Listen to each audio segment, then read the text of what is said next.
ఇంటికి ఏ జనుమ పుణ్యమో నిన్ను చేరుకుంటిరా.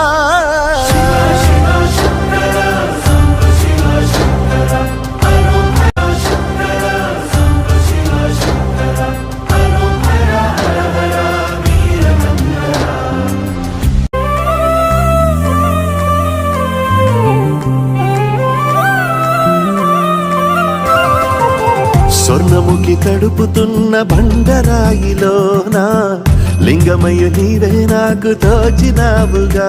దారంటా కొమ్మలు శివశూలాలే, మబ్బుల్లో గీతలు నీ నామాలే, లోకమంతా నాకు శివమయమే, అణజుడు నీ అనుభవమే. ఓంకారము పలికినవి పిల్లగాలునే, ఎండిన ఈ గుండెలు వెన్నెల చెరువా.